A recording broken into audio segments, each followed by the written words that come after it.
अध्यक्ष महोदय, 12.5% योजना ही महाराष्ट्रामध्ये लोकनेते दिबा पाटील साहेबांनी पहिल्यांदा आणली आणि ती योजना आली 1970 साली.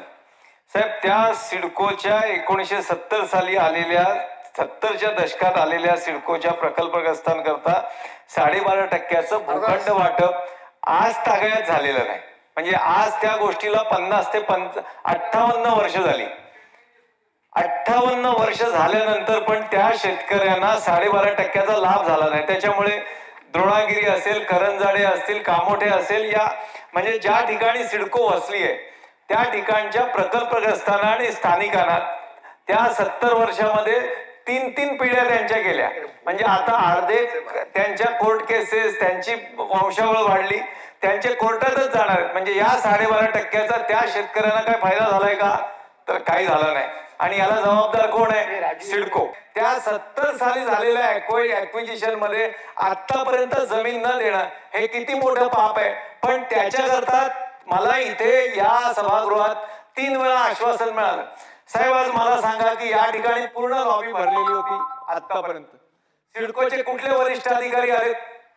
कोणी अधिकारी नाही. कारण त्यांना याचा सिरियसनेसच नाही. किती जण आहेत सिडकोचे इथे? एकही जण नाही आहे. या भ्रष्टाचाराच्या सिडकोमध्ये होत असलेल्या रोज लुटीला हे शासन गांभीर्याने घेणार आहे का?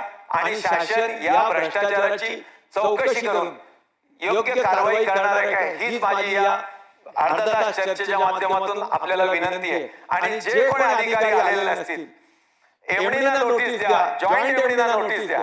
साहेब, हे महाराष्ट्राचं सार्वभौम सभागृह आहे, कायदा बनवणार आहे. आणि सिडको ही शासनाची सबसिडरी कंपनी आहे.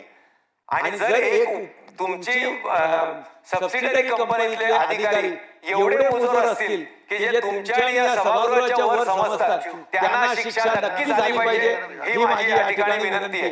टाइम्स डिजिटलला लाईक करा, शेअर करा, सबस्क्राईब करा आणि बेल आयकॉन दाबायला विसरू नका. Times digital.